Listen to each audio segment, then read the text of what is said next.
Oke, baik.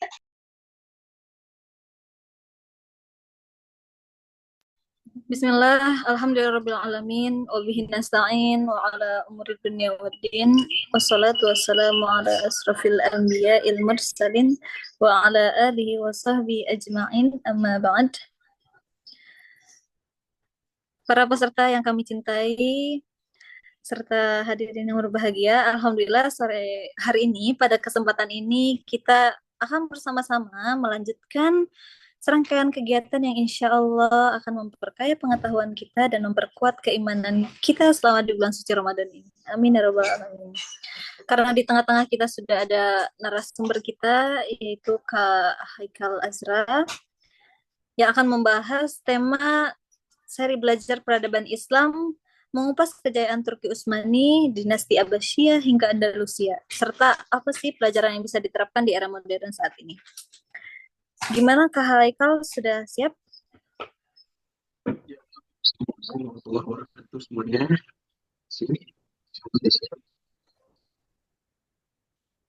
Sudah siap Kak Haikal?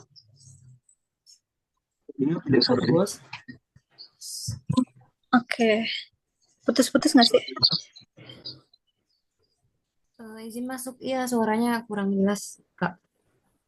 Yang Haikal kecil ya Iya, suaranya?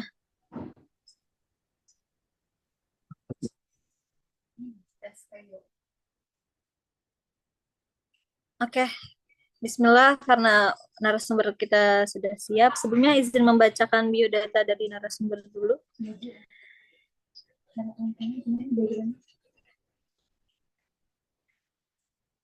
Nama Muhammad Haikal Azrasani, tanggal lahir Bogor 25 Desember 2002, pendidikan MI Nihayatul Amal, MTS dan MA dari Najwa Cipening, kemudian sekarang di Ankara University.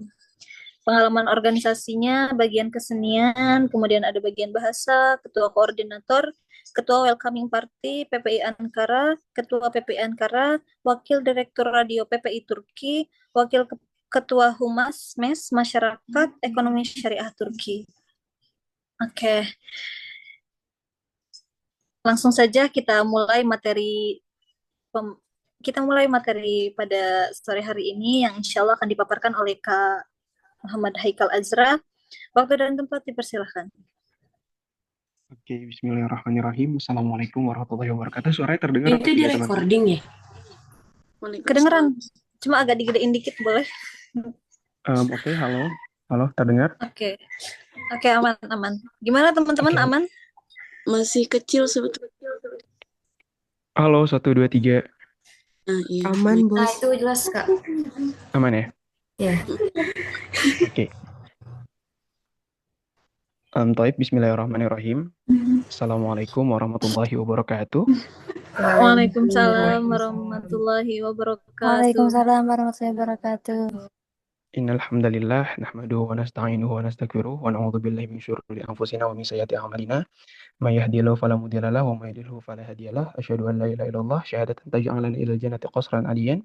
Wa asyhadu anna Muhammadan wa abdan wa rasulan shadiqan aminan amma ba'du. Sebelumnya, yang pertama-tama marilah kita haturkan puja serta syukur kita kehadirat Allah Subhanahu wa taala yang mana dengan karunia dan nikmatnya kita masih menikmati bulan Ramadan yang penuh berkah sehingga kita bisa bersilaturahmi tatap muka meskipun dari jarak jauh, tapi insya Allah tidak akan mengurangi nilai-nilai kebaikan dan juga keberkahan yang ada di dalamnya. Yang kedua, sholawat senantiasa salam yang selalu kita haturkan dan juga selalu kita panjatkan kehadirat junjungan alam, yaitu Nabi besar Nabi Bana Muhammad Shallallahu Alaihi Wasallam. Allahumma sholli wa sallim wa barik alaih. Tentu jika bukan karena beliau, kita tidak akan mungkin membahas terkait dengan peradaban Islam. Karena tidak akan pernah ada peradaban Islam kalau ternyata beliau tidak pernah menyiarkan dakwah Islam yang sampai kemudian kita bisa menikmati manfaatnya sampai hari ini. Baik, sebelumnya terima kasih banyak kepada Kak Saluk Kalmina yang telah memberikan kesempatan kepada saya selaku pemateri pada kesempatan kali ini, dan teman-teman sekalian, mohon izin aku akan membagikan layar presentasinya. Jadi mohon disimak dengan baik karena insya Allah apa yang akan disampaikan paling tidaknya mengandung manfaat, dan kalau misalkan ada kekeliruan, mohon maaf atas segala bentuk kesalahannya. Oke, sudah kelihatan Oke. slide-nya? Lagi loading, Kak. Sebentar. Oke, Sudah. sudah? Halo, terdengar? Terdengar, terdengar. Gimana teman-teman yang A- lain kedengaran? Apa layarnya sudah Kedengeran. terlihat? Sudah, Kak. Oke, Sudah, Kakak. oke. Kita langsung aja masuk ke dalam tema yang akan dibawakan oleh aku, yaitu terkait dengan peradaban Islam di masa Turki Utsmani dan Turki modern. Sebetulnya apa bedanya sih Turki Utsmani sama Turki modern sampai kemudian terpisah nih? Nah, kalau misalkan em, sebelumnya Ustadz Hai sudah menjelaskan terkait dengan selayang pandang apa itu peradaban, dari mulai pengertian linguistiknya, kemudian pengertian terminologisnya, kemudian bagaimana pendapat-pendapat para ulama, juga bagaimana dikotomi dan urgensinya. Kali ini kita bakal berfokus pada peradaban yang memang ada di masa akhir peradaban Islam, yaitu peradaban Turki Utsmani yang berlangsung kurang lebih selama 600 tahun pada masa jayanya. Sampai kemudian berubah menjadi Turki modern dengan dideklarasikannya Republik Turki oleh Mustafa Kemal Atatürk. Oke, em, kita lanjut aja.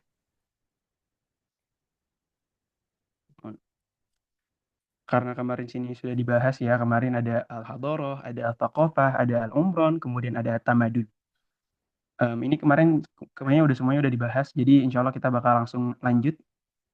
Ini dalam pengertian bahasa Arab, kemudian dalam bahasa Latin atau yang tertulis dalam bahasa Latin itu misalnya ada Tamadun dalam bahasa Arab, asal katanya, kemudian Tadhib juga masih dalam bahasa Arab, kemudian peradaban dalam bahasa Melayu atau bahasa Indonesia, kemudian Medeniyet dalam bahasa Turki. Itu berasal dari bahasa Arab juga, Madaniyah. Em, Oke, kita lanjut dengan ini. Pertama-tama, sebelum kemudian kita masuk langsung ke dalam pengertian peradaban Turki atau Turki Utsmani, perlu kita lihat bagaimana komparasi dan perbedaan yang ada di antara kedua peradaban yang saling berseteru dalam waktu yang panjang ini, yaitu tentang peradaban Islam dan Barat. Kemarin kan udah tuh, Islam and West, ya, bagaimana pandangan Islam terkait dengan peradaban dan bagaimana Barat dengan pandangan peradabannya. Dalam Islam, peradaban itu dilandasi pada dua hal. Pertama itu syahadah. Apa itu asyahadah? Asyahadah itu bisa dimaknai sebagai kesaksian. Bisa dimaknai sebagai kesaksian. Atau empirik, yang terlihat, dapat dilihat. Kurang lebih seperti itu. Dan al-ghaib, yaitu wahyu. Karena peradaban Islam itu berdiri karena adanya wahyu yang diwahyukan kepada Nabi Muhammad SAW sebagai risalahnya. Nah, apa yang membedakan itu dengan Barat kemudian? Yang membedakan dengan Barat adalah peradaban Barat tidak memiliki ghaib sebagai dasar kepercayaan dan landasan peradabannya. Mereka hanya dilandaskan pada asyhadah atau bukti-bukti empiriknya saja.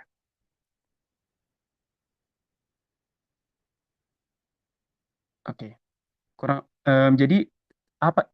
Kenapa itu bisa berbeda? Kenapa kemudian apa namanya hal ini menjadi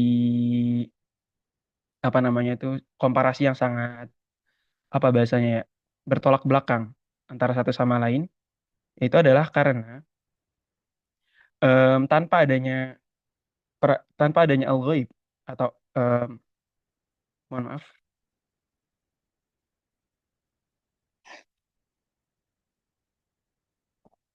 sebentar. Tanpa adanya al-ghaib, peradaban Islam tidak akan pernah berdiri selama dan sekuat itu pada masanya. Karena yang membuat peradaban Islam bertahan lama, bertentangan, kemudian berhadapan dan bersentuhan langsung dengan peradaban-peradaban lainnya adalah karena adanya kepercayaan akan wahyu. Sampai itulah yang kemudian diperjuangkan dan dipertahankan oleh peradaban Islam dan juga orang-orang Islam itu sendiri. Kita lanjut.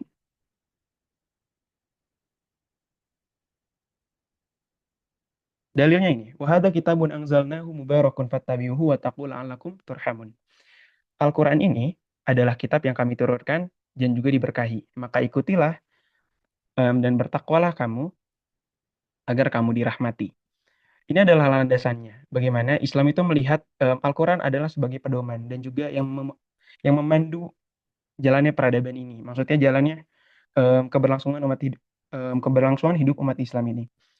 Tanpa adanya petunjuk seperti halnya Al-Quran, peradaban Islam tidak akan jauh berbeda dengan peradaban Barat dan tidak akan mampu mempertahankan dirinya daripada serangan-serangan peradaban lain karena tidak memiliki eksistensi daripada al-ghaib ini, kepercayaan atas dasar iman.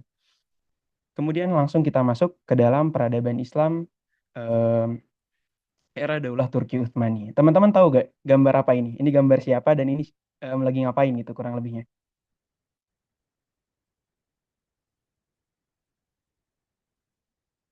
Halo? Iya, Kak. Hadir kakak, lanjut. Sultan Muhammad Mohon maaf, Al-Fatih. boleh diulangi? Kenapa? Ya, mohon maaf, ini tadi siapa? Kenapa? Maaf. Kenapa? Ya, nanti aku nanya nih. Maaf nih, kayaknya ada kesalahan tadi aku Punten ya, namanya. punten, maaf. Iya, iya, santai. Ini siapa teman-teman yang lagi naik kuda dan kira-kira itu peristiwa apa? Sultan Muhammad Al-Fatih menaklukkan Betul, Konstantinopel. betul. Ini adalah Muhammad Al-Fatih. Salah satu apa namanya tuh? Sultan Utsmani yang paling masyhur, yang ceritanya itu pasti sampai ke Indonesia. Atau kalau di bahasa Turki disebutnya Mehmet. Jadi sebetulnya nama beliau itu adalah Muhammad kalau bahasa Arabnya, tapi dalam bahasa Turki itu Mehmet. Ikinci Mehmet, Mehmet kedua. Yaitu adalah Sultan Utsmaniyah ketujuh yang memerintah sekitar tahun 1444 sampai tahun 1446. Masanya pendek, tapi manfaatnya luar biasa. Karena di masa beliau banyak terjadi penaklukan yang luar biasa hebat dan pada masa beliau lah kemudian Konstantinopel ditaklukkan. Dia lahir 30 Maret pada tahun 1432 Masehi di Edirne, Turki sebagai putra daripada Sultan Murad II dan juga Huma Hatum. Kita nggak ngebahas Al-Fatih di sini. Kita bakal lanjut dulu, tapi ini kita menjelaskan terkait dengan siapa beliau yang naik kuda ini karena ini merupakan peristiwa yang sangat bersejarah dalam sejarah dunia.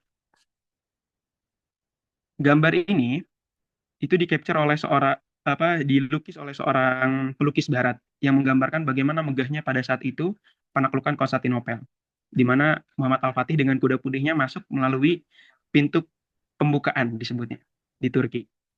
Ini ada di kota Istanbul saat ini. Oke, kita lanjut.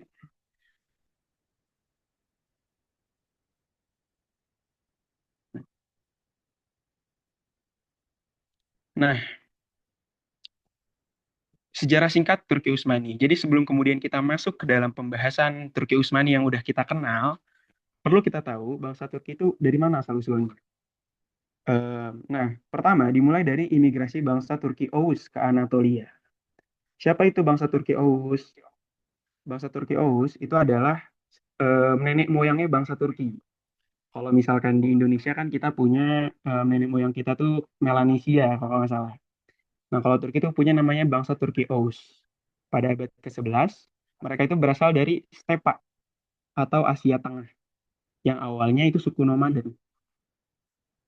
Suku nomaden itu apa sih? Nomaden itu tempatnya nggak pasti. Mereka berpindah-pindah dari satu tempat ke tempat yang lainnya untuk mencari tempat yang subur tanamannya, kemudian yang dekat dengan sumber air, sehingga mereka bisa bercocok tanam dan hidup di tempat itu. Nah, kurang lebih ini adalah gambaran di mana dulu bangsa Turki Oghuz itu tinggal. Bisa dilihat di tulisan Oghuz Turki yang ada garis kuning ini. Sebelumnya mereka tinggal di sini. Yang sekarang wilayahnya merupakan sebagian besarnya itu adalah Kazakhstan, Uzbekistan, dan Turkmenistan. Mereka kemudian berpindah ke wilayah Anatolia. Apa itu Anatolia? Anatolia itu adalah dataran Asia yang sekarang merupakan wilayah Turki, yang berbatasan dengan Laut Hitam di atasnya dan Laut Mediterania di bawahnya. Ini adalah gambaran Anatolia di bagian yang kanan. Bisa kelihatan ya semuanya? Kelihatan, Kak. Oke. Nah, kenapa sih kemudian mereka bermigrasi ke arah barat? Kenapa kemudian mereka pindah ke Anatolia yang sebelumnya tinggal di daerah wilayah Kazakhstan, Kyrgyzstan, dan Turkmenistan, Uzbekistan itu? Tidak lain dan tidak bukan, itu adalah karena tekanan bangsa Mongol dan persaingan dengan suku-suku lain di Asia Tengah. Pada masa itu, suku Mongol lagi kuat-kuatnya, karena memang mereka penguasa daratan. Jadi banyak tekanan yang terjadi di sana sampai kemudian memaksa kaum Turki Oghuz ini harus pindah ke wilayah barat. Nah, faktor-faktor yang mendorong dinasti ini, salah satu faktor-faktor yang mendorong migrasi ini salah satunya adalah tekanan dari dinasti dinasti Tang, itu dari Cina, dan juga kekhanannya Mongol, punya Mongol. Kemudian ada persaingan internal antar suku Turki juga di Asia Tengah. Dan akhirnya adalah ajakan Abbasiyah yang memanfaatkan suku Turki sebagai tentara bayaran. Mungkin kemarin udah dibahas sama Ustadz Hai terkait dengan hal ini. Jadi dinasti Abbasiyah itu terkenal dengan tentara rekrutannya. Dan itu rata-rata bangsa Turki. Nah, karena itu juga kemudian bangsa Turki bermigrasi ke wilayah baratnya yang lebih dekat kepada sekarang itu ke arah apa namanya tuh ke arah barat, ke wilayah Yunani, dekat-dekat ke arah sana. Nah, dalam proses migrasi itu Turki Oghuz itu masuk ke Islam dan membentuk kekaisaran sendiri, yaitu Kesultanan Seljuk, yang nanti kita bakal kenal ada yang namanya Sultan Alparslan yang paling masyhur, yang akhirnya memainkan peran penting untuk penyebaran Islam di tanah Anatolia. Nah, kita lanjut.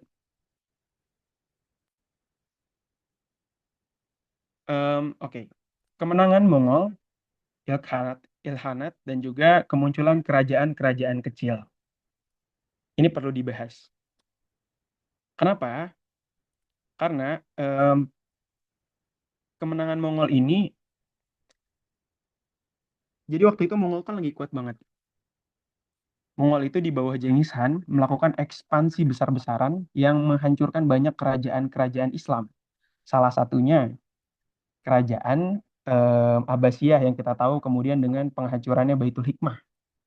Kemudian salah satunya yang kemudian hancur juga atau mendapat tekanan juga adalah Kesultanan Seljuk di Persia dan juga di Anatolia. Nah, apa sih dampak dari invasi Mongol dan kemenangan Mongol ini? Kesultanan Seljuk Mongol di Anatolia yang tadinya kuat banget, itu akhirnya melemah sampai kemudian akhirnya runtuh.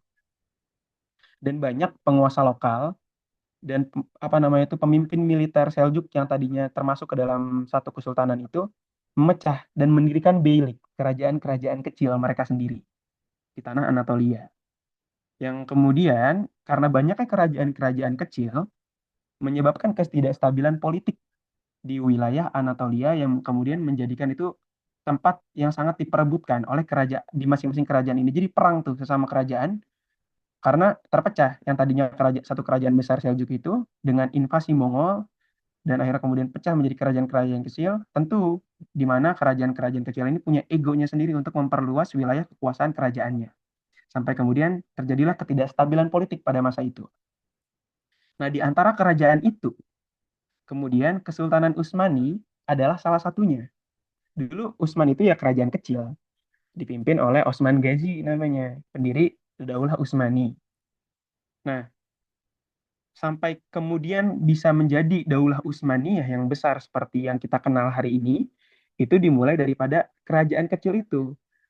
Kerajaan kecil yang dipimpin oleh Osman Ghazi berperang melawan kerajaan-kerajaan kecil lainnya dan apa namanya kemudian berhasil memenangkan peperangan-peperangan tersebut. Dan kemudian setelah memenangi peperangan tersebut, maka terciptalah dan berkembanglah menjadi Osmanlı İmparatorluğu kalau dalam bahasa Turkinya atau apa bahasa Imperium Utsmaniyah kalau dalam bahasa Indonesianya. Nah, ini merupakan salah satu peristiwa penting sampai kemudian bagaimana Daulah Utsmani ini bisa menjadi besar, yaitu penaklukan Inegol dan kepemimpinan Osman Ghazi, pendiri Daulah Utsmaniyah pada tahun 1299 dan penaklukan kota Bursa. Teman-teman mungkin tahu kota Bursa. Jadi kota Bursa itu merupakan ibu kota Daulah Utsmani pada masa itu yang paling besar dan yang paling apa ya strategis dan paling apa ya bahasanya itu. Kalau misalkan yang kita kenal kan Istanbul aja gitu loh ya. Tentang Turki Utsmani misalkan ditanya, ibu kota Turki itu apa sekarang sampai hari ini bahkan nggak ada yang tahu kalau ternyata ibu kota Turki itu adalah Ankara, bukan lagi Istanbul. Karena rata-rata orang taunya Istanbul, taunya Al-Fatih ya Istanbul gitu loh. Turki itu cuman Turki dan Istanbul. Karena aku juga dulu seperti itu. Jadi kemudian setelah sampai sini melihat langsung bagaimana ternyata sejarah Turki itu begitu luas dan awal mulanya itu bermula dari kota Bursa paling tidak untuk penyebaran yang lebih luasnya. Itu penaklukan Inegol dan juga kepemimpinan Osman Ghazi selaku pendiri Daulah Utsmani. Makanya namanya Utsmani itu berasal dari nama beliau Osman Ghazi. Sama sepertinya Abbasiyah misalnya dari Ibnu Abbas. Kemudian ada Umayyah dari Muawiyah bin Abi Sufyan. Nah, kemudian pada tahun 1299 tersebut, Osman Ghazi mendirikan Kesultanan Turki Utsmani setelah berhasil menekan Bizantium untuk mundur dari Bursa dan melepaskan kota Bursa. Dan apa sih kira-kira faktor keberhasilan yang dilakukan oleh Osman Ghazi ini? Pertama itu Osman Ghazi merupakan orang yang sangat pintar dalam kemampuan militer dan strategik perang. Kedua, itu dukungan-dukungan daripada kelompok sufi dan ulama. Nanti teman-teman kita bakal masuk ke dalam pembahasan ciri-ciri Daulah Utsmani. Salah satunya adalah mereka tuh sufistik banget. Dinasti yang sangat mengedepankan nilai-nilai keagamaan yang berkaitan dengan tasawuf, ilmu sufi. Nah, kemudian memanfaatkan kelemahan Bizantium. Pada saat itu, Bizantium memang sedang melemah karena banyaknya perpecahan sendiri di internalnya mereka dan juga ketidakstabilan politik di dalamnya. Nah, penaklukan kota-kota kecil Bizantium di sekitar Anatolia Barat ini kemudian membuat Utsmani semakin meluas. Dan Osman Ghazi ini merupakan yang meletakkan sistem administrasi yang terorganisir untuk Daulah Utsmaniyah sebagai dasar pemerintahan. Nah, terus kenapa sih penaklukan Bursa itu menjadi sangat penting? Pertama, lokasi strategis di Anatolia Barat. Bursa itu wilayahnya dekat sama Istanbul kurang lebih. Kalau misalkan kita ngelihat ke petanya, coba kita kembali ke petanya. Nah, Bursa itu ada di sini. Kelihatan nggak? Di daerah Marmara Region. Ada nggak ini? Apa namanya tuh? Apa penunjuk arah disebutnya apa nih? Kalau dalam bahasa Indonesia? Kliknya nih. Kurus ada. Nah, teman-teman bisa lihat ini, bisa lihat Marmara Region. Itu kan ada celah tuh. Nah, itu kurang lebih disitulah kota Bursa berada. Sangat strategis untuk kemudian bisa ke Istanbul. Bahkan kalau misalkan teman-teman ke Turki, bermain ke Turki, dari Bursa itu ke Istanbul bisa jalur laut. Nggak perlu jalur darat untuk menyeberang. Itu lokasi Bursa itu sangat strategis di Anatolia Barat. Kemudian, itu merupakan pusat perdagangan dan ekonomi yang sangat besar pada masa itu. Jadi, penaklukan Bursa ini menjadi sangat bermanfaat untuk kemudian menyebarkan ajaran-ajaran dan juga menjadi benteng utama kedaulahan Utsmani pada masa awal berdirinya.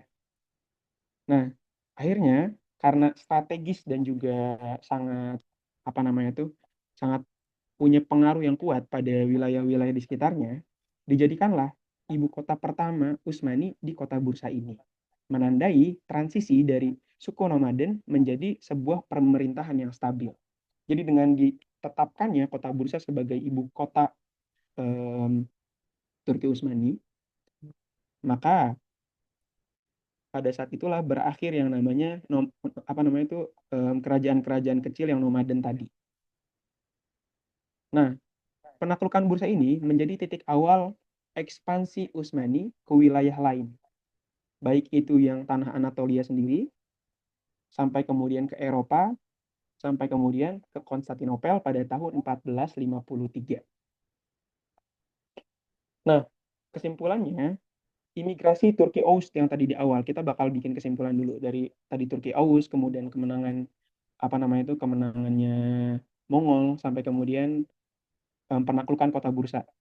Pertama, Turkeus ke Anatolia itu membuka jalan bagi berdirinya kerajaan Turki di kawasan tersebut, di kawasan Anatolia. Kemudian pertempuran Manzikert pada 1071 itu menjadi titik balik dominasi suku Turki atas Anatolia dan awal kemunduran Bizantium.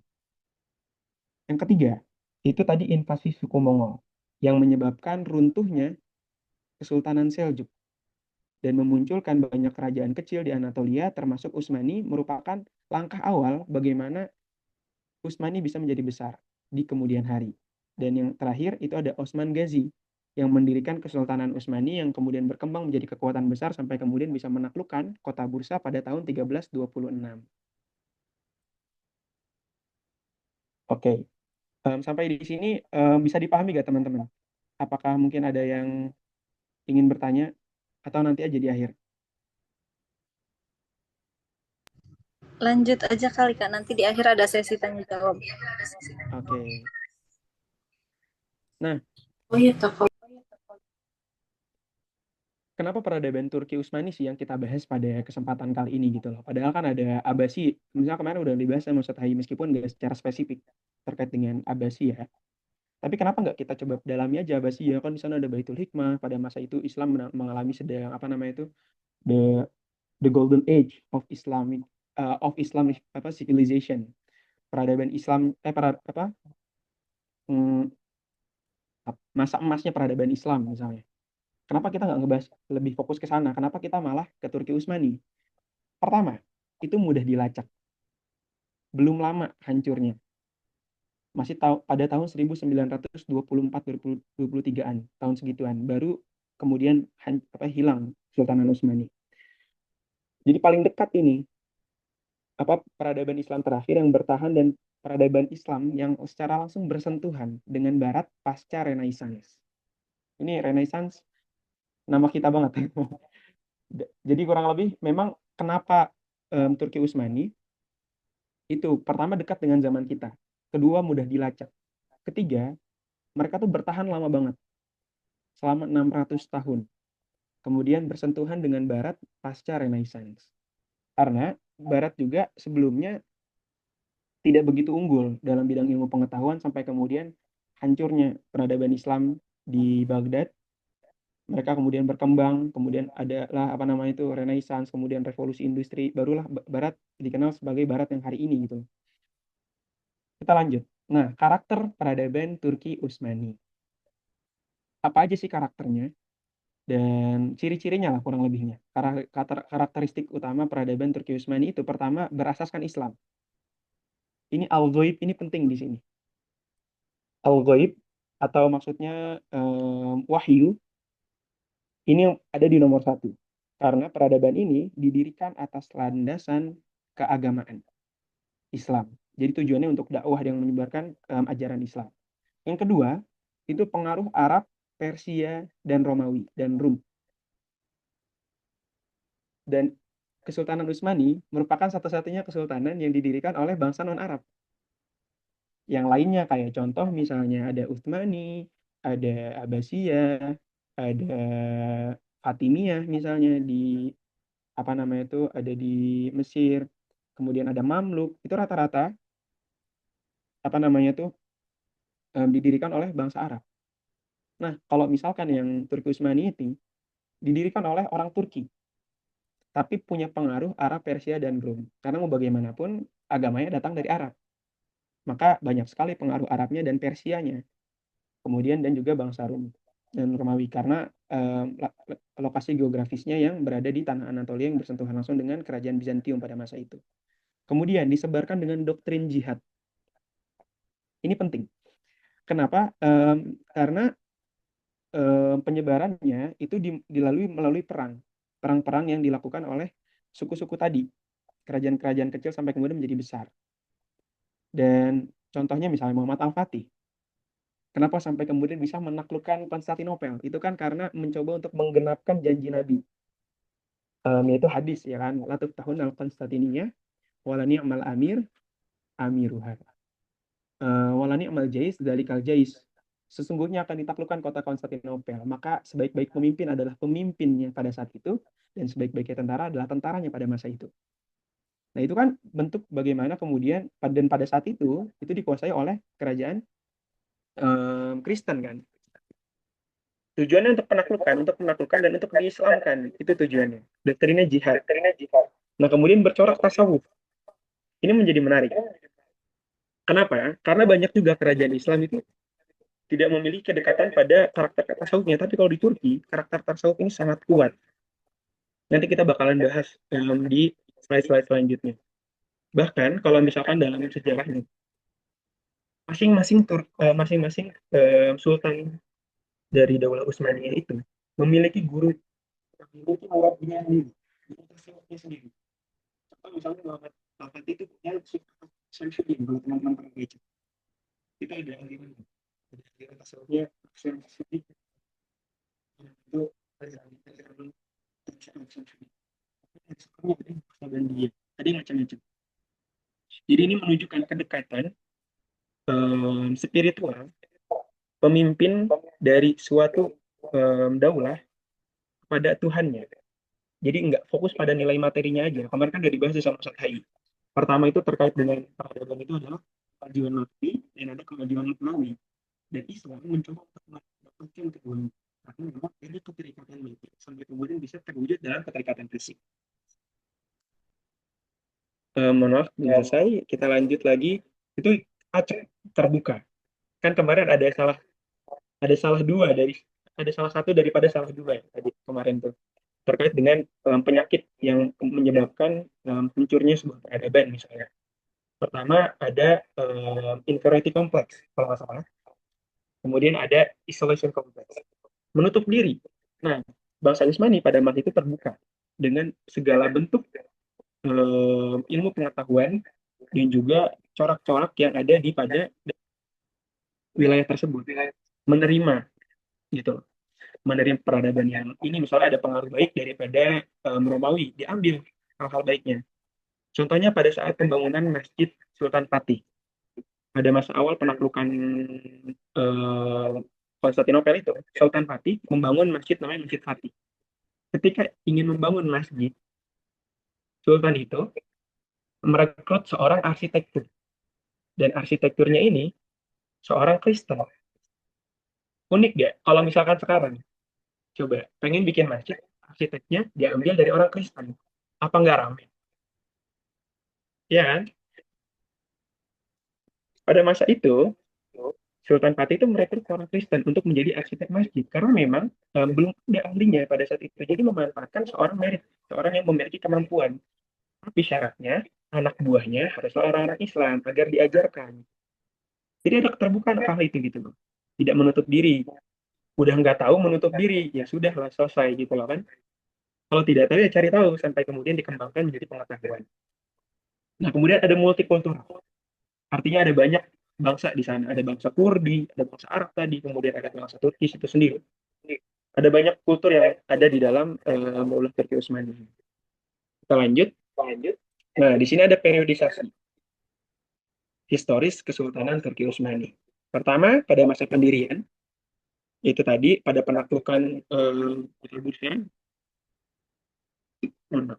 sampai dari tahun 1299 sampai tahun 1453. Jadi penaklukan Konstantinopel itu termasuk pada masa pendirian. Karena waktu itu masih membangun dan masih menetapkan bagaimana kesultanan ini bisa menjadi semakin kuat.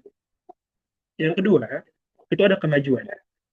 Di masa ini, Turki Utsmani mengalami golden age-nya, masa emasnya. Dari tahun 53 sampai 1566. Karena pada masa ini mereka berhasil melakukan ekspansi besar-besaran, bahkan sampai ke tanah Eropa. Eropa Timur kalau nggak salah, di wilayah Balkan. Kayak contohnya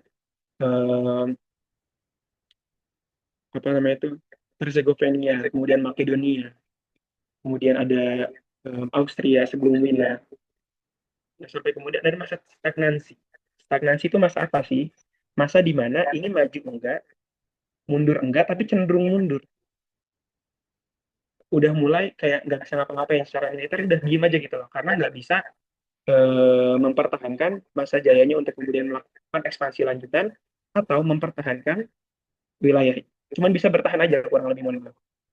Di tahun 1596 sampai tahun 1683. Sampai kemudian masa kemundurannya. Di tahun 1683 sampai 1827. Ini di masa kemunduran ini yang ditandai dengan pertama kalinya kekalahan Kesultanan Utsmani ketika melakukan ekspansi ke wilayah Wina di Austria. Setelah perang dan kalah di Austria itu, Kesultanan Utsmani nggak pernah lagi. Gitu. Sampai kemudian kehilangan banyak wilayah kekuasaannya. Nah, kemudian masuk kepada masa modernnya di masa Tanzimat dan Turkiya. Itu adalah masa kemunduran memodernkan Turki pada masa Utsmani. Jadi ada masa itu. Undang-undangnya dari Turki Utsmani tapi mencoba dimodernkan, mencoba diadopsi sistem-sistem barat dalam beberapa kebutuhannya. Tujuannya sebenarnya tujuannya agar bisa berinovasi dan mengejar ketertinggalan pengetahuan dari negara barat, tapi akhirnya itu menjadi bumerang yang menyerang di sendiri sampai kemudian mengalami kejatuhan di tahun 1908 dan tahun 1922, yaitu penghapusan kekhalifahan oleh Mustafa Kemal. Nah, kita langsung bahas ke puncak peradaban Turki Utsmani dan karya-karyanya. Pada masa Turki Utsmani ada banyak kemajuan yang dihasilkan oleh Turki Utsmani ini. Salah satunya ini adalah Zimem Defteri. Apa itu Zimem Defteri? Itu adalah sistem ekonomi Islam. Jadi dicatat tuh apa namanya itu administrasinya rapi. Bayangin pada masa itu ketika negara-negara barat awal-awalnya itu masih belum bisa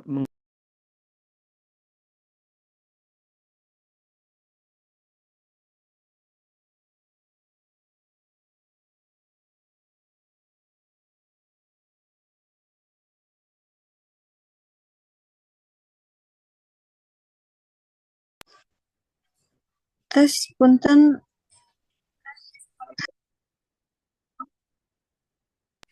ada suara kah? Iya, suara Kak Haikal. Kak Haikal? Halo? dengar ya?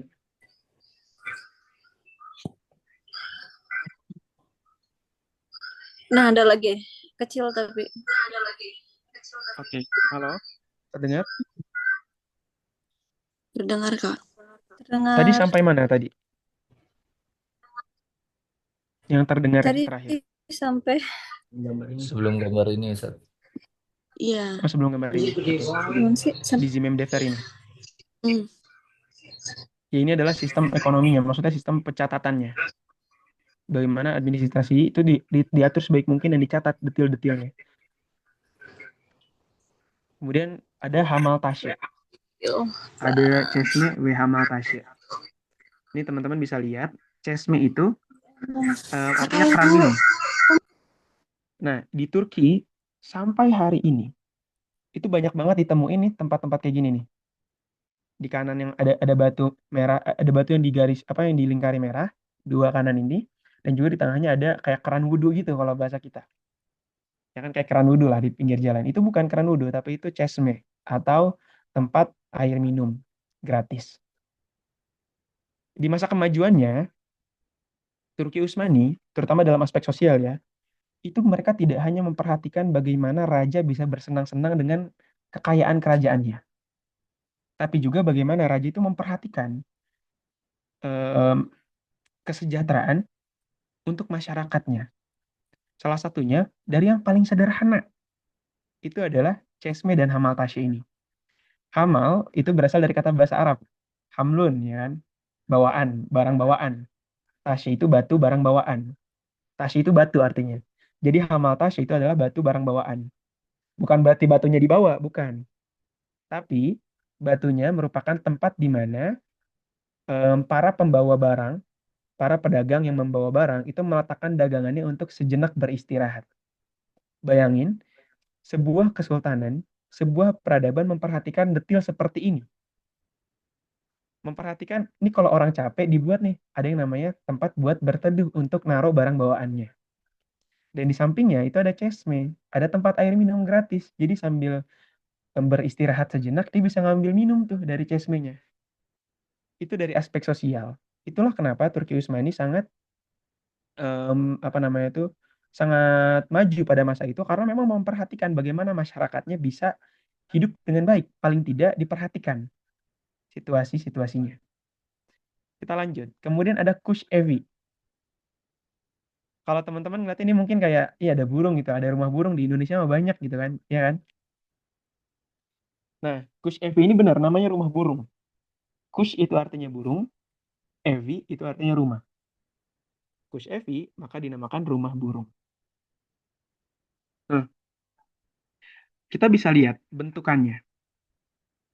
Ini menempel langsung dengan struktur bangunan. Ini banyak banget di Turki. Misalkan ada masjid, di atasnya tuh ada kayak gini, ada Kush Evi. Tujuannya apa sih? Jadi pada masa itu, Turki Utsmani itu karena dengan tadi ada nilai-nilai tasawuf. Melihat sesuatu itu tidak terbatas pada fisiknya aja, tapi juga pada pemaknaan yang di luar daripada fisik. Dan juga tidak memaknai bahwasanya makhluk hidup hanya terbatas pada manusia, tapi juga pada seluruh alam. Memaknai bahwasanya Islam itu rahmatan lil alamin. Rahmatan lil alamin itu mencangkup kalau misalkan dalam kajian teologis di fakultas kami, guru kami itu menjelaskan yang dimaksud dengan rahmatan lil alamin itu bukan terbatas pada manusianya aja, bukan pada jinnya aja, tapi juga pada makhluk hidup yang ada di dalamnya termasuk hewan dan tumbuhan. Nah, hewan itu di Turki sangat dimuliakan. Salah satunya ini. Di masa Turki Utsmani ada Kush Evi. Tujuannya untuk memberikan ruang bagi pada burung-burung agar punya rumah tanpa harus mencari dahan-dahan lain. Dan kenapa dibuat sedemikian rupa? Bagus begitu. Mereka juga memperhatikan nilai estetikanya. Dengan landasan dalilnya apa? Allahun jamil, yuhibbun jamal. Ya kan?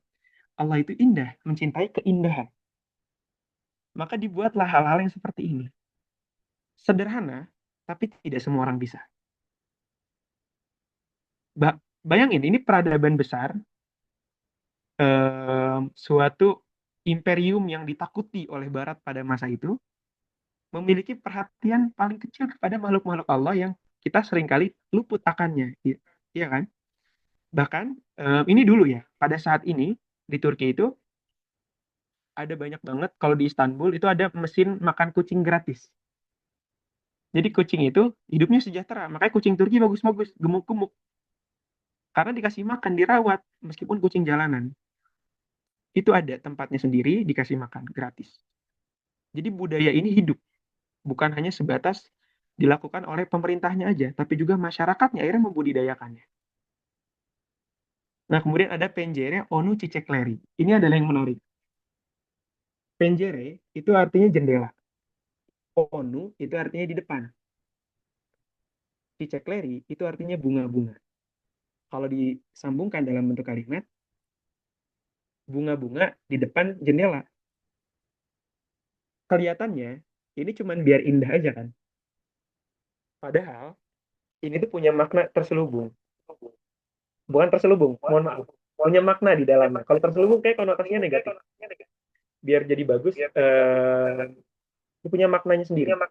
Tujuannya adalah karena dulu banyak banget orang itu sering lewat di depan rumah itu memberikan situasi yang punya yang punya rumah itu punya bayi yang punya rumah itu dia kan dari bisa diganggu dari luar. Suaranya Afwan Ustadz suaranya. Halo, halo. Mohon maaf, karena dari HP nih, HP yang dijauhin jadi hilang suara ini. Mohon maaf. Ya, jadi tadi yang udah disampaikan, kalau pada masa itu kan ada yang punya rumah misalnya. Kalau misalkan di kita sekarang ada ibu-ibu punya anak lah bahasanya.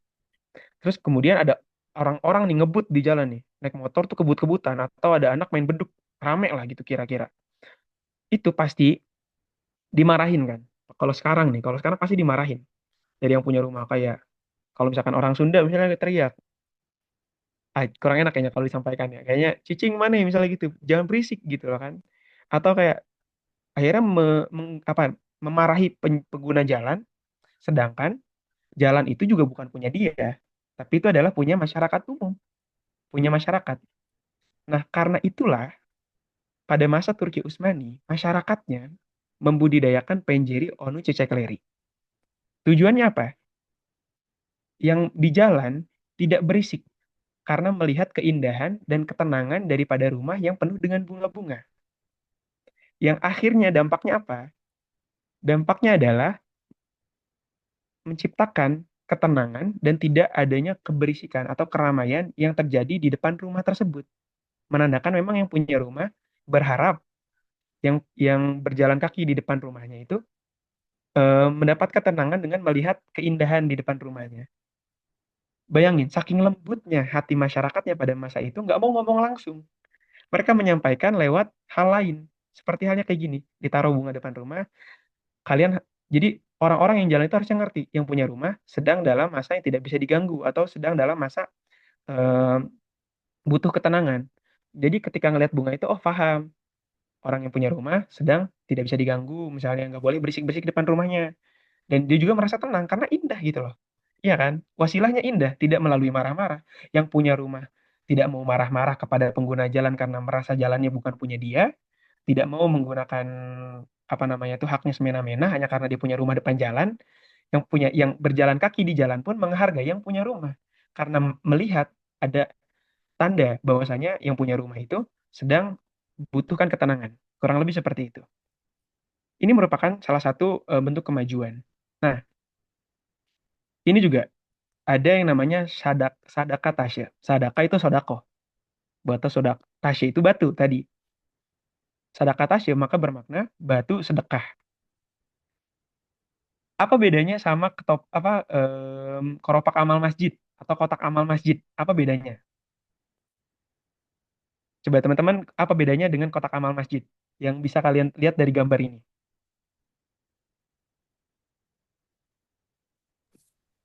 Kayaknya ini bebas siapa aja ya Ustadz ya. Apa? Mohon maaf, Ustaz Hidayat, boleh diulang? Artinya bebas siapa saja yang mau masuk ya. Iya, kurang lebih seperti itu. Benar, benar.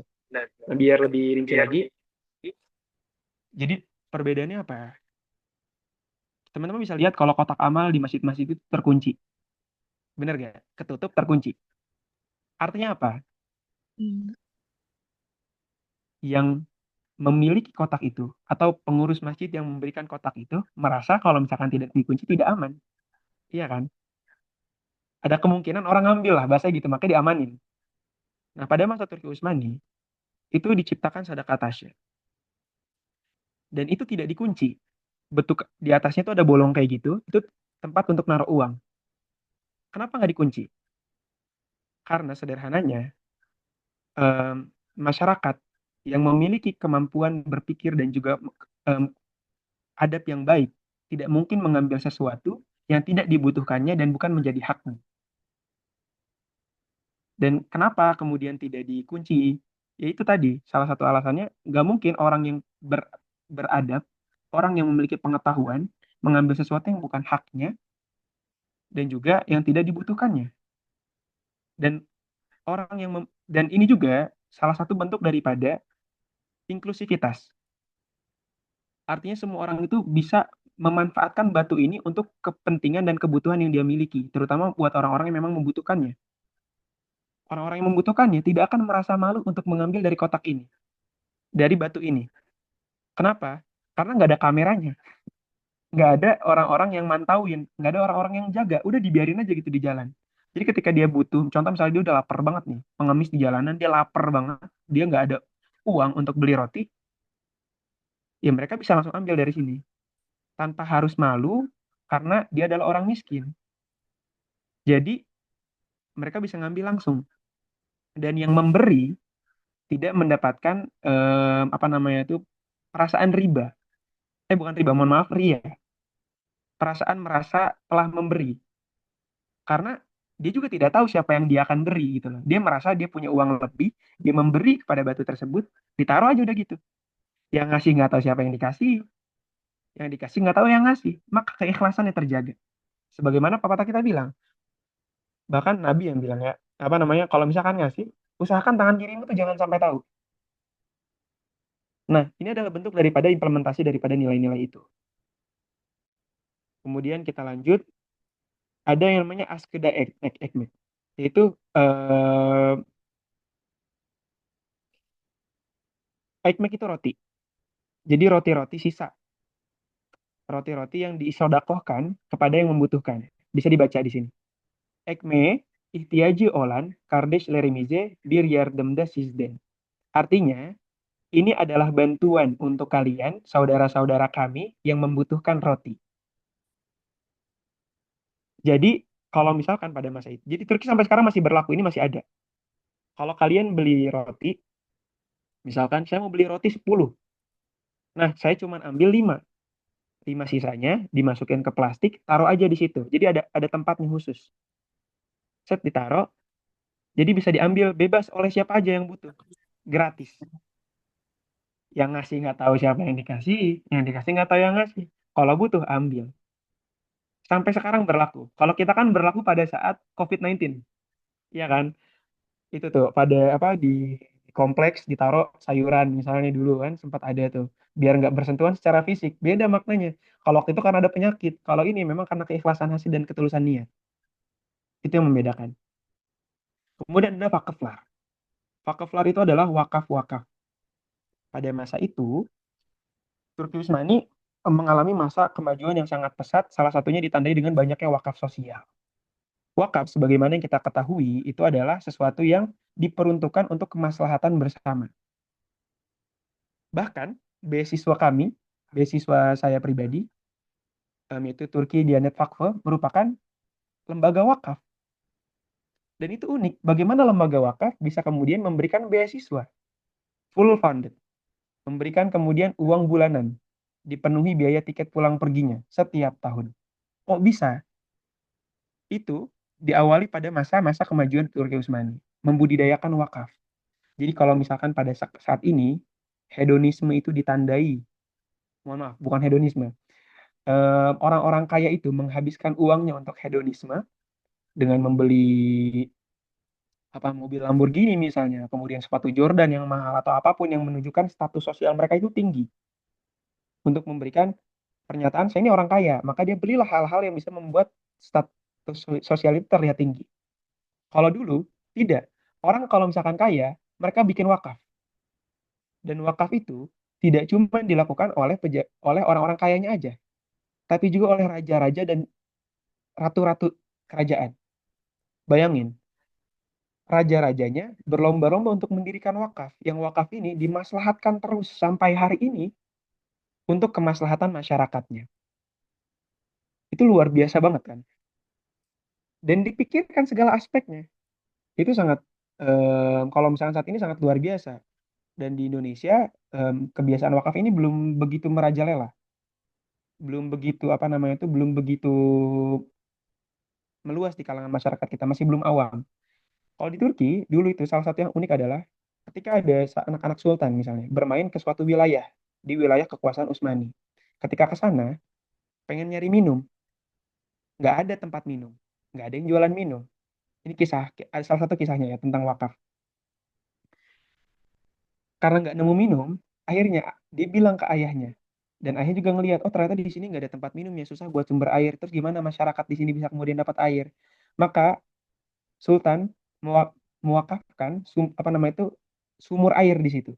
Didirikanlah sumur air di situ, diberikan untuk masyarakat gratis.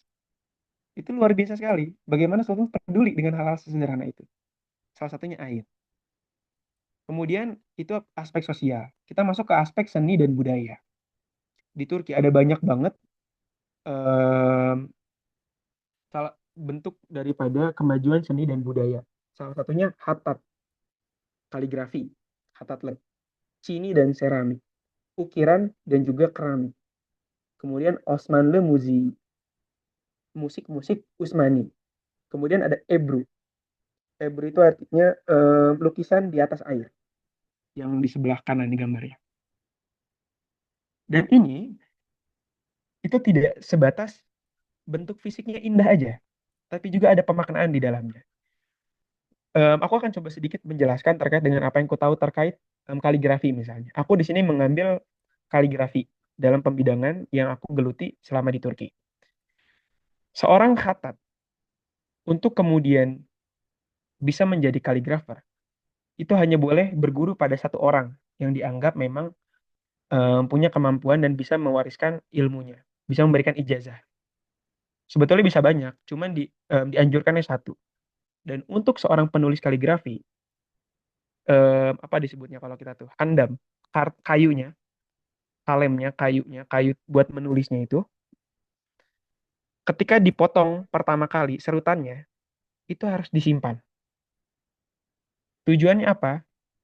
Agar nanti serbuk dari potongan yang kayu handamnya itu bisa ditaburkan di atas kuburan ketika dia wafat.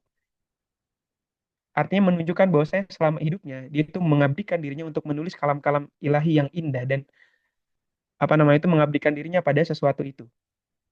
Sedalam itu maknanya. Kalau kita kan kalau potong serut pensil ya potong aja, serut-serut aja, buang-buang aja. Di sini tidak. Disimpan. Bahkan sampai nanti matinya ditaburkan itu. Itu luar biasanya. Ebru misalnya, Anda juga ngambil ebru. Itu sampai kemudian bisa tercipta seninya, itu pada prosesnya, itu ada pemaknaan kepasrahan diri kepada Tuhan. Kalau menurut Hoja seperti itu. Kenapa? Karena ketika kita meneteskan tinta, yang kita mau belum tentu terbentuk seperti apa yang kita mau. Kita teteskan satu titik misalnya, merah. Itu besar besar besar kecilnya kan diatur. Kalau misalkan kita nggak pasrah, kita deg-degan, itu bakalan hancur. Nggak akan tercipta bentuk bunga yang indah seperti yang di kanan ini. Maka bentuknya adalah kepasrahan diri kepada Tuhan. Dan setiap prosesnya itu mengalami perubahan. Dari mulai tetesan, kemudian ukiran, sampai kemudian dicetak dan ditarik keluar dari air. Terciptalah Ebru. Itu semuanya ada maknanya. Dan itu yang luar biasa. Daripada Turki Utsmani. Oke, kita lanjut. Ini ada pada aspek, mohon maaf, akademik ya. Mana nggak kelihatan nih bagian atasnya. Ya, arsitektur, mohon maaf. Ada Topkapi Sarayı atau Istana Topkapi. Mungkin teman-teman udah banyak dengar ya.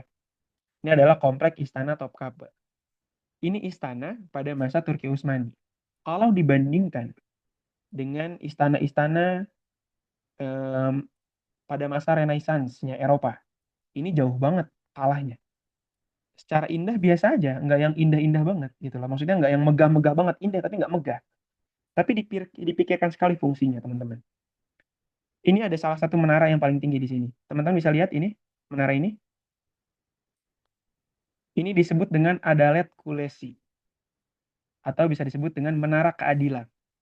Ini dibangun paling tinggi di komplek istana untuk menunjukkan bahwasanya keadilanlah yang dijunjung, yang menopang kebesaran daulah ini. Karena kalau negaranya saja sudah tidak adil, bagaimana nanti masyarakatnya bisa berlaku adil kepada sesamanya? Maka ini diwujudkan dalam bentuk simbolik menara di kawasan istana. Di arsitekturnya dipikirkan betul kenapa harus ada satu istana, kenapa kemudian bentuknya kotak seperti ini. Tengahnya ini adalah taman, bahçe, dan ini biasa masyarakat tuh kalau lebaran di Turki open house. Istana tuh open house.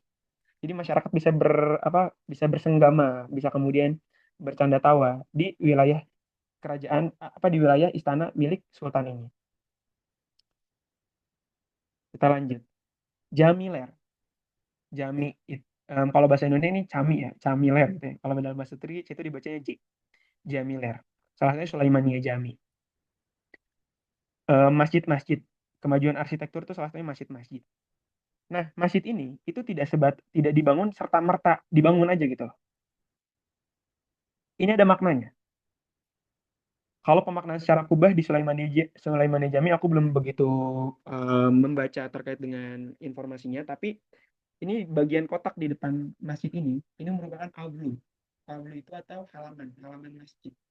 Pada masa Utsmani itu ada peraturan yang menentukan bagaimana masjid itu bisa dibangun. Jadi ada aturan, ada syarat pembangunan masjid. Harus ada halamannya. Apa tujuannya diciptakan halaman di dalam lingkungan masjid?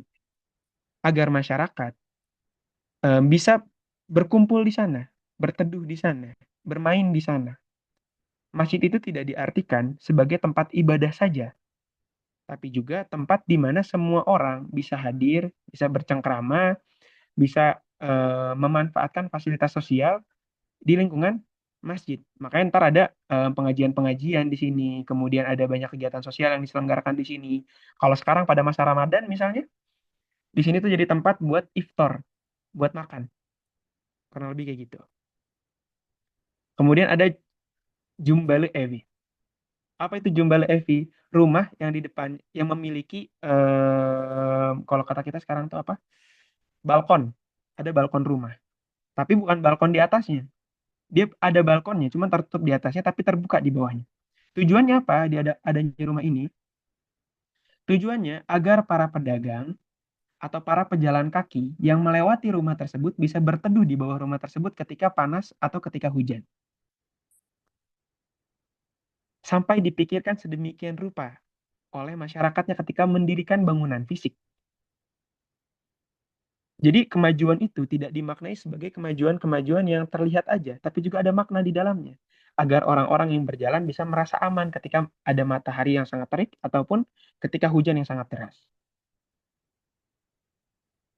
Kita lanjut, kemudian ada madrasah dan mektepler dan perpustakaan-perpustakaan. Ini adalah komplek, mohon maaf, Ana lupa ini komplek masjidnya. Tapi intinya ini adalah komplek di mana masjid itu dikelilingi dengan madrasah dan perpustakaan. Ini masjid utamanya. Di sekitarnya ini semuanya, ini adalah perpustakaan. Ini adalah madrasah-madrasah. Ada madrasah yang khusus untuk ilmu kedokteran, ada madrasah yang khusus untuk kemudian ilmu sosial, ada dengan kemudian madrasah yang fokus padanya kesenian dan juga budaya. Dan di sekitarnya ada mektepler atau perpustakaan-perpustakaan, menunjukkan bahwasannya Islam itu tidak hanya menekankan pada ibadahnya saja, pada hablum minallahnya aja. Maksudnya hablum minallah ini tidak diartikan sebagai kedekatan dengan cara ibadah fisik aja, sholat, yang ngaji, enggak. Tapi juga salah satunya adalah kemajuan fisik yang diejawantahkan dalam bentuk mendirikan madrasah. Bahwasanya untuk kemudian bisa menopang ibadah yang baik dibutuhkan pengetahuan tentang ibadah tersebut. Makanya kan al ibadah bil ma'rifah laisa bil migrofah. Ya kan? Kalau misalkan ada candaannya kayak gitu. Menunjukkan bahwasanya pengetahuan lah yang menopang segala bentuk kehidupan yang ada di dalam kehidupan sosial. Ini adalah ilmu pengetahuan. Ini adalah apa namanya itu ulama-ulama besar pada masa itu. Ada mungkin teman-teman nggak bakal pada kenal ya, tapi ada Taqi ad-Din, ada Ali Kusi, ada Khatib Chalebi. Ini orang-orang yang pada masa itu merupakan salah satu orang-orang yang berpengetahuan pada masa Turki Utsmani. Kita langsung lanjut aja. Kemudian ada bahasa Utsmaniyah. Bahasa Utsmaniyah ini merupakan gabungan daripada bahasa Arab dan juga bahasa Turki dan bahasa Persia. Tertulis dalam bahasa Arab, tapi dibacanya dalam bahasa Turki dan Persia. Sama kayak Arab Melayu kalau kita sekarang. Kan masih ada tuh di beberapa pondok madrasah tulisannya bahasa Arab, tapi kemudian bahasanya adalah bahasa Indonesia gitu, bahasa Melayu. Sama seperti pada masa itu juga ada yang namanya bahasa Utsmani. Kemudian ada Diwani Humayun. Apa itu Diwani Humayun? Diwani Humayun adalah dewan pemerintahan Utsmani, di mana Sultan akan bertemu dengan para menterinya. Jadi kayak persidangan. Jadi yang disidang tuh bukan rakyat doang, tapi juga menteri-menterinya. Ini yang berdiri dengan peci-peci tinggi itu adalah para pasha, para wazir, para menteri-menteri. Mereka melaporkan laporan kerjaannya ke Sultan yang duduk ini secara langsung. Dan masyarakat itu boleh nonton di sekitarnya untuk melihat bagaimana peradilan berlangsung. Jadi pada masa itu Sultan itu tidak hanya terbatas menerima laporan aja, tapi juga mendengarkan langsung. Maksudnya tidak melihat laporan tertulisnya aja. Kan kalau sekarang daripada ketemu langsung, mendingan lihat laporan tertulisnya aja. Akhirnya banyak tuh markup dana, banyak tuh korupsi. Dan pada masa Utsmani juga terjadi pada masa akhir kesultanannya. Tapi pada masa-masa awal, Sultan itu memeriksa langsung bagaimana progres pekerjaan yang dilakukan oleh para menterinya. Dan apa keluhan-keluhan yang dirasakan oleh mereka. Kemudian, ada Kazir Kelik dan Muftuluk. Kazir Kelik dan Muftuluk itu adalah sistem hukum Islam. Bagaimana pada saat itu ulama itu berkumpul untuk kemudian merumuskan hukum-hukum Islam yang akan diselenggarakan di negara Utsmani. Kazir Kelik.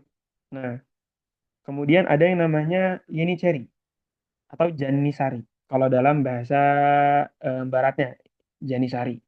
Atau tentara prajurit elit. Prajurit elit ini dididik dan juga dibesarkan di di markas militer. Dan salah satunya prajurit yang diambil itu daripada negara-negara Eropa, negara-negara Balkan. Jadi anak-anaknya ketika kecil itu diambil, dibawa untuk dididik sebagai prajurit dan diajarkan ajaran-ajaran Islam. Maka terciptalah kemudian prajurit-prajurit elit Janisari. Nah, kurang lebih apa yang berkaitan dengan Turki Utsmani dan Daulah Utsmani kita cukupkan sampai hari ini karena besok kita akan lanjut di aspek kemunduran. Oh, mohon maaf, masih ada ya aspek administrasi dan militer. Nanti jadi kita akan bahas sampai aspek kemajuannya aja. Nanti kemunduran kita bahas besok. Kita lanjut dulu. Ada aspek administrasi dan militer. Aspek administrasi dan militer itu pada masa itu Turki Utsmani itu mengalami masa kejayaan yang sangat luar biasa. Wilayah kekuasaannya tidak terbatas pada wilayah Anatolia saja. Ini Anatolia nih. Turki yang tadi. Tapi juga menguasai sebagian Eropa dan juga wilayah Afrika. Kita bisa lihat ini ke wilayah Afrika di bawah. Kemudian ini ke Saudi, ke dataran ke Arab, sampai kemudian ini ke Eropa, Balkan, Makedonia, Bosnia Hersek, ada kemudian Albania, ada Montenegro. Ini adalah wilayah kekuasaan Utsmani pada masa itu. Dan dibutuhkan administrasi yang kuat, maka diciptakanlah ini pos-posnya untuk kemudian bisa mengatur bagaimana wilayah-wilayah kekuasaan itu berjalan dengan baik dan juga terikat dengan aturan yang dilakukan di pusat. Bisa lanjut nih. Nah, mungkin kurang lebih itu yang bisa Ana jelaskan terkait dengan Daulah Turki Utsmaniyah yang telah berlangsung selama kurang lebih 600 tahun. Untuk masa kemunduran, insya Allah kita bakalan bahas besok. Dan jika memang ada pertanyaan dan juga terkait topik-topik yang ingin teman-teman bahas di sini, boleh banget ditanyain dan boleh banget dibahas, kita diskusi bareng-bareng di sini. Karena kita juga masih belajar. Silakan.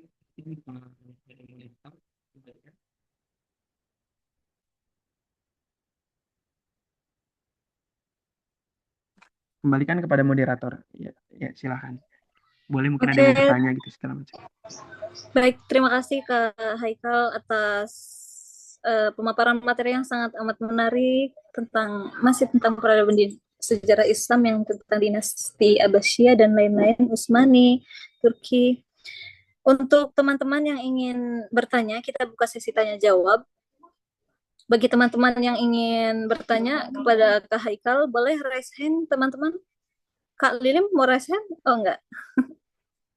Siapa teman-teman yang ingin bertanya? Adakah? Bertanya dong, Kak. Siapa?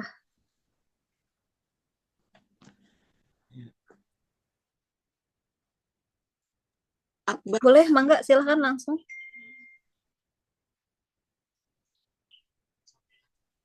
Untuk pemateri, Kak Haikal, terima kasih banyak sudah memaparkan beberapa sejarah tentang Turki Utsmani.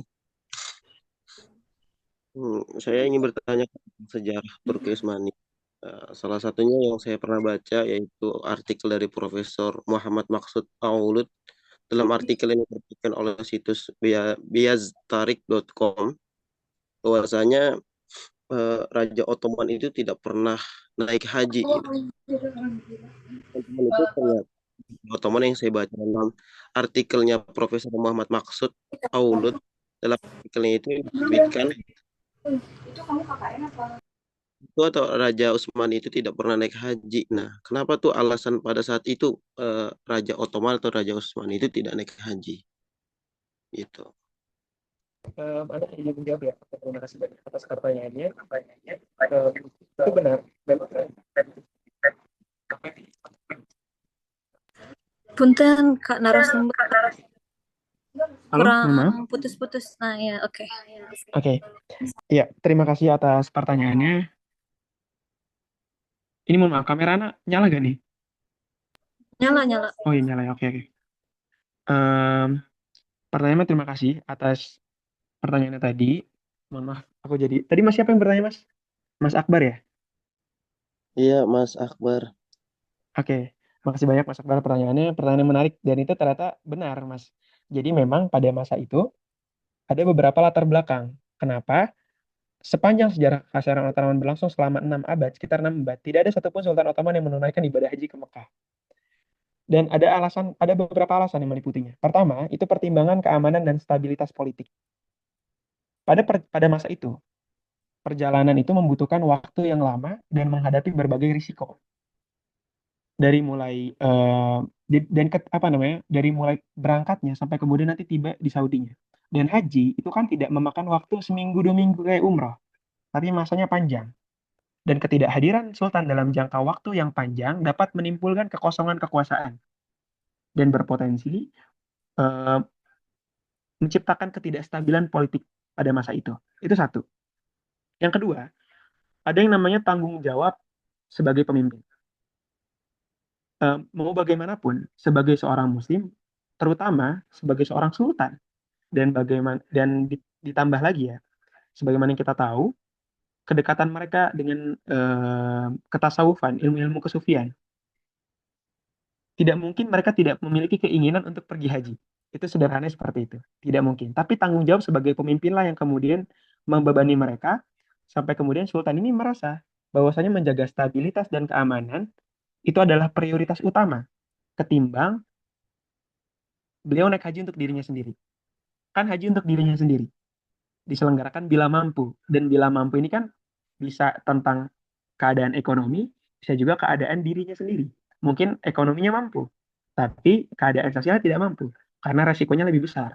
Kalau ternyata dia melaksanakan haji dan akhirnya meninggalkan tanggung jawabnya sebagai pemimpin dari sebuah negara. Kalau mungkin sekarang di Indonesia, kenapa misalnya presiden-presiden bisa haji? Karena secara administrasi udah beda sama dulu.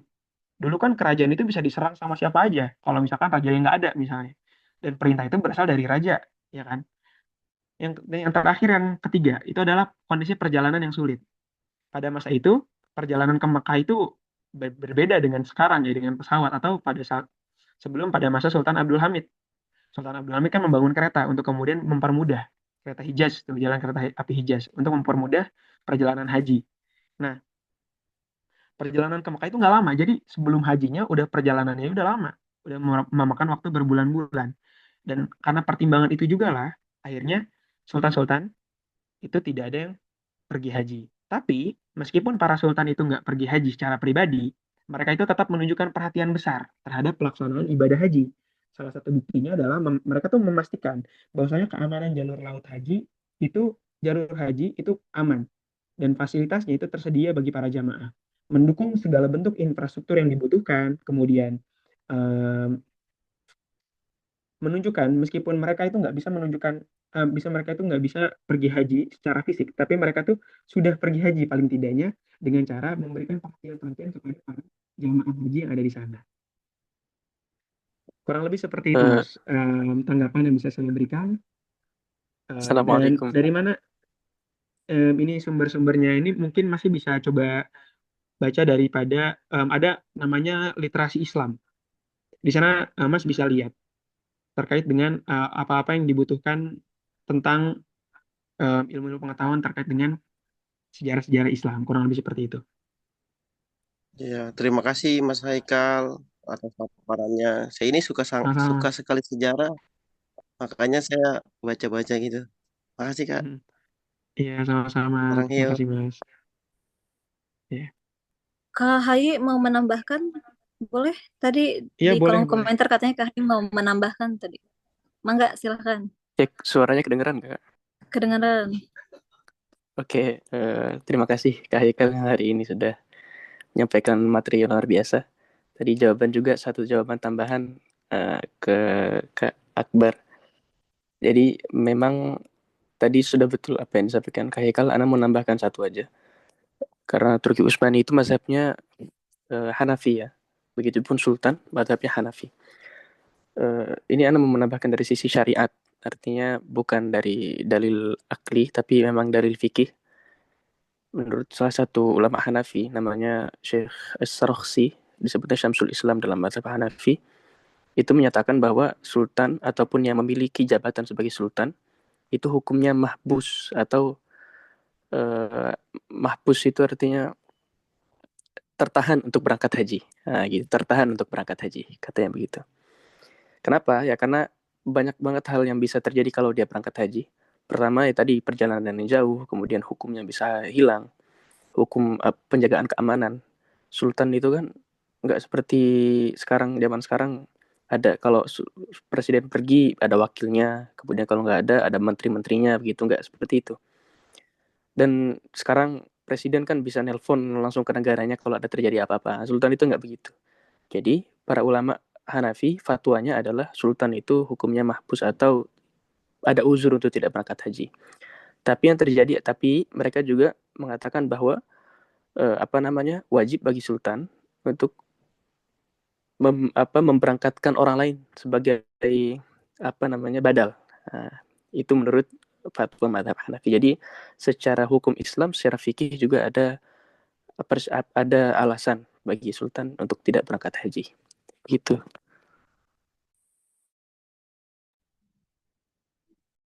Oke, terima kasih banyak Kak tambahannya. Gimana Kak Akbar?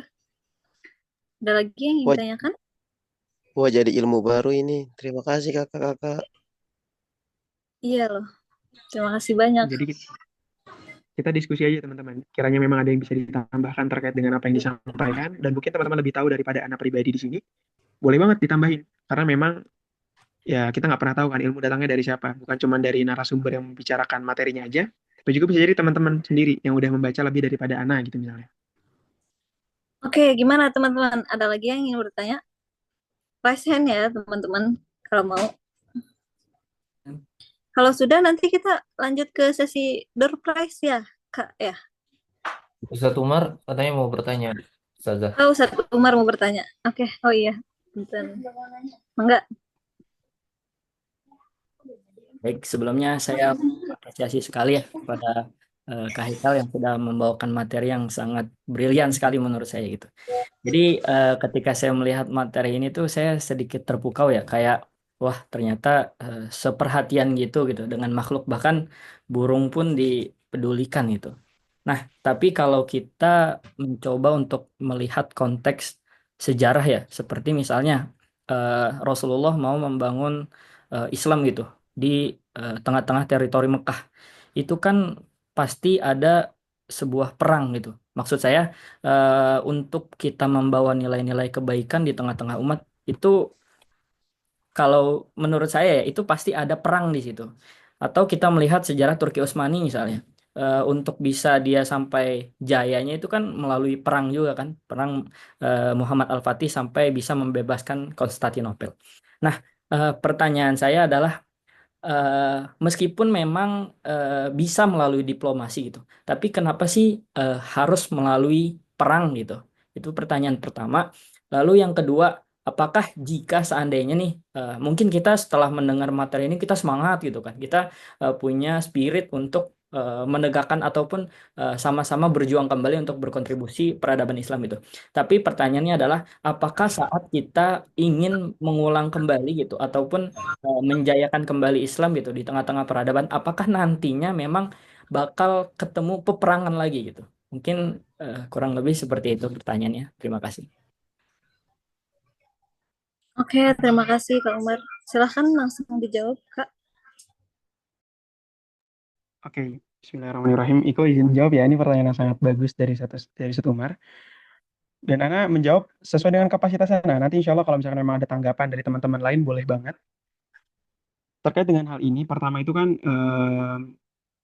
tadi Satu Umar bertanya terkait dengan perang sebagai wasilah wasilah penyebaran Islam ya kurang lebih seperti itu ya Mas. Iya, betul. Bagaimana melihatnya gitu kurang lebih atau gimana? Iya, kenapa harus melalui perang gitu? Nah, kenapa harus melalui perang? Tamam. Jadi pertama itu perang dalam Islam itu tidak selalu dimaknai sebagai perang untuk menghancurkan. Itu yang kita pasti sepakat akan hal itu karena memang sejak awal Nabi itu perang untuk membela diri, ya kan? Yang di perang Badar misalnya. Itu terjadi setelah kaum muslim di Mekah mengalami penganiayaan dan pengusiran. Jadi tujuan awal itu pembelaan diri. Dan kedua, perang itu dimaknai sebagai pembukaan untuk wilayah, bukan untuk memaksa keyakinan. Itu dalam Islam seperti itu. Dan salah satu dalilnya kan udah jelas.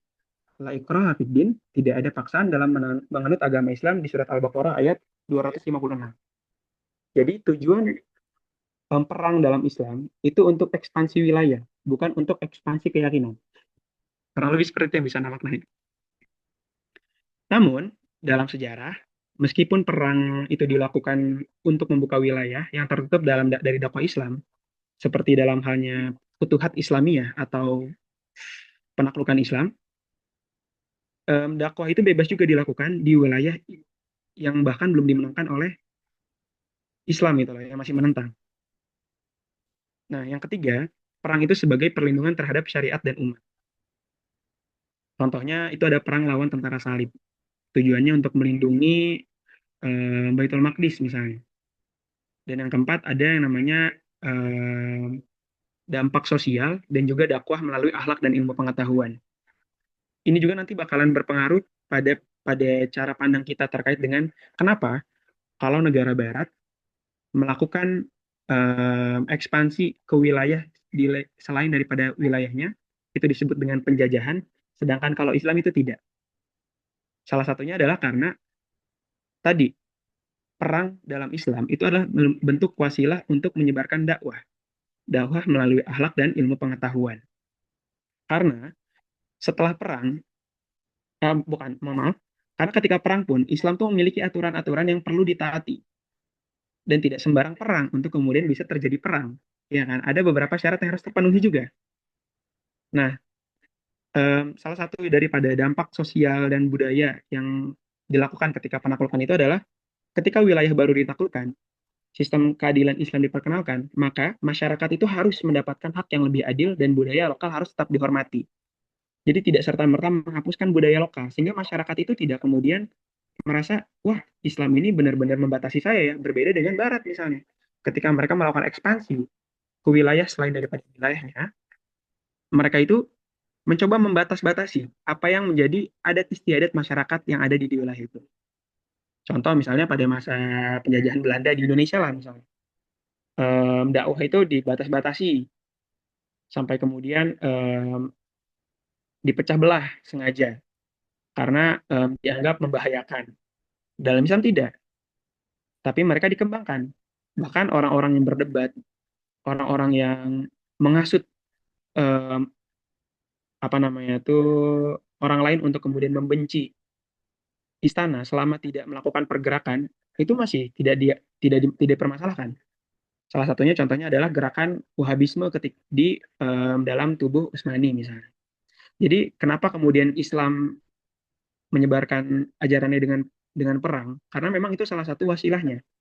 Kalau itu pendapat Anda pribadi ya. Jadi kalau saya mungkin punya pandangan lain dan punya referensi ulama. Kalau dari pribadi seperti itu. Jadi karena apa perang yang dilakukan? Karena pertama untuk pembelaan diri. Yang kedua itu untuk membuka wilayah dan membuka wilayah ini bukan berarti memaksa keyakinan. Yang ketiga itu untuk perlindungan terhadap syariat dan juga umat. Yang keempat untuk memiliki dampak pada sosial dan budaya dan juga dakwah secara akhlak dan juga ilmu pengetahuan. Itu jawaban dari yang pertama kurang lebih. Dan yang kedua, bagaimana kemudian mohon maaf, ini ada masalah. Bagaimana kemudian kita melihat, Ana share screen lagi kayaknya.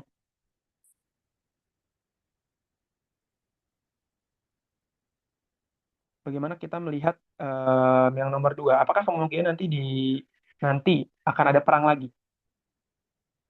Kan kemarin sudah dijelaskan tuh sama Sathai terkait dengan ada dikotomi dan juga urgensi.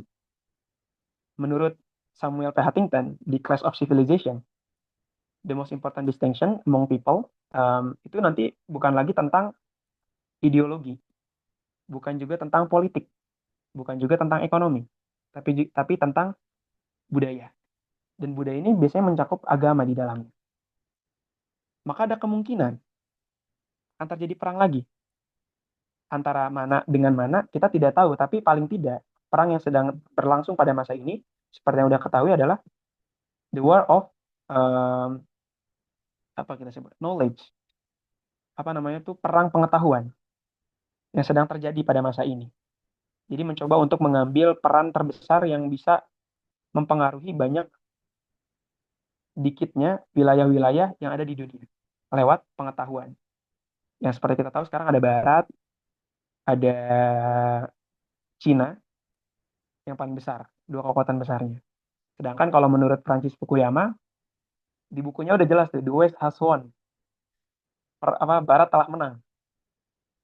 Pada akhirnya, kita tetap pada akhirnya, di akhir histori ini, di akhir sejarah itu, bahwasanya hanya ada satu sistem yang akan terus mendominasi dan akan terus berkuasa dalam politik, yaitu adalah politik demokrasi liberal yang dimiliki oleh Barat.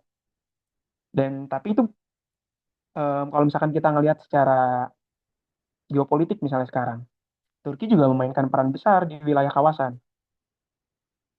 Yang salah satunya dengan adanya pembebasan Suriah. Itu kan lewat perang juga, ya kan? Jadi ada kemungkinan pasti akan ada perang untuk kemudian nanti bisa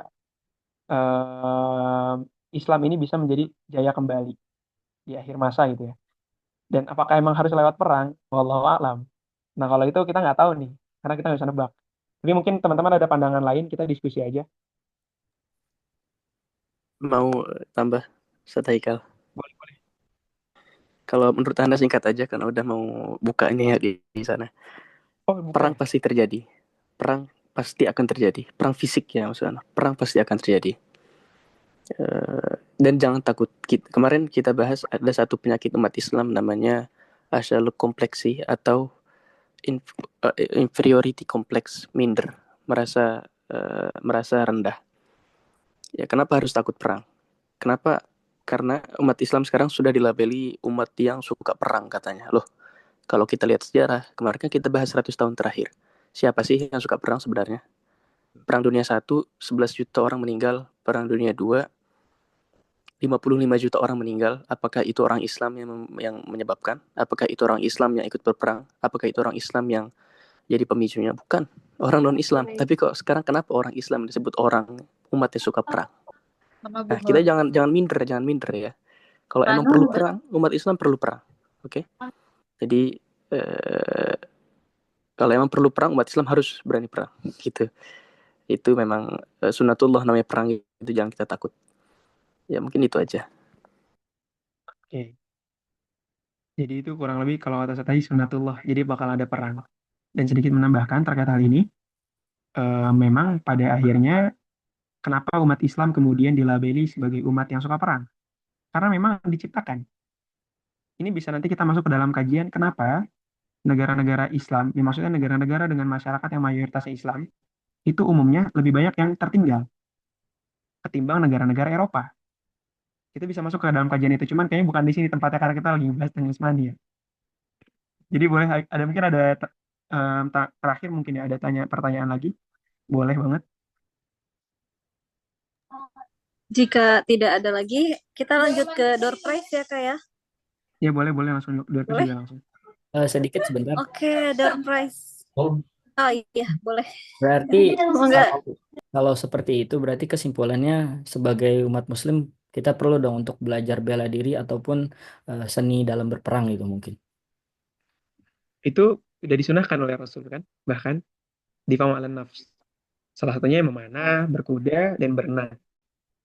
Skill dasar. Dan apa namanya tuh di banyak negara itu kan diharuskan. Kayak contohnya di Korea Selatan misalnya bukan negara Islam, karena memang ada urgensi.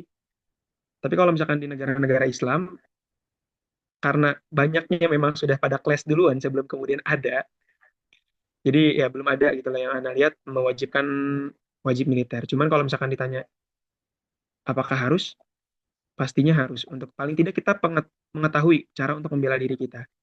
Dan teman-teman, himbauan pribadi adalah jangan mudah untuk termakan framing yang dilakukan oleh media-media mainstream. Jadi ketika mendapatkan informasi terkait satu hal, dua hal, agar dicari tahu sumbernya, apakah benar atau tidak. Cross and check itu penting. Terutama kita sebagai manusia dewasa yang mulai bisa berpikir mandiri, agar terbukalah terhadap segala bentuk informasi yang tersedia di dunia ini. Jangan terbatas pada satu sumber, dan kemudian akhirnya menyalahi sumber-sumber lain, dan akhirnya terciptalah karakter yang tertutup dan tidak mau menerima. Dan itu akhirnya menciptakan kehancuran pada peradaban yang sebenarnya sedang pelan-pelan kita bangun. Mungkin itu aja.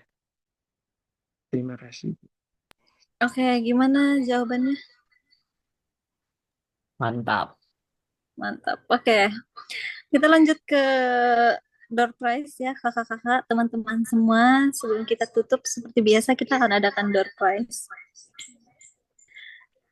Pertanyaannya dari anak ya, satu atau mau dari Kak Haikal? Oke, dari Ana boleh. Oke, gini Kak, yang kemarin dapat door prize boleh lagi dapat sekarang atau gimana? Bebas, bebas. Kak Hidayat? Nggak boleh kayaknya, Kak. Oh, nggak boleh. Kita Blacklist kasih langsung ya, kesempatan Kak. buat yang lain ya. Ya, blacklist, Kak. Masuk. Oke, Oke. silakan Kak Haikal pertanyaannya. Pertanyaannya simpel dan gak susah. Pada tahun berapa? Ya, ya. Kalau yang nyatet harusnya tahu. Pada tahun berapa terjadi penaklukan Inegol atau penaklukan bursa?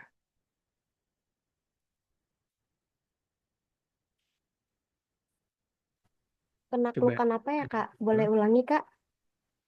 Ya, pada tahun berapa penaklukan Inegol dilakukan oleh Osman Ghazi?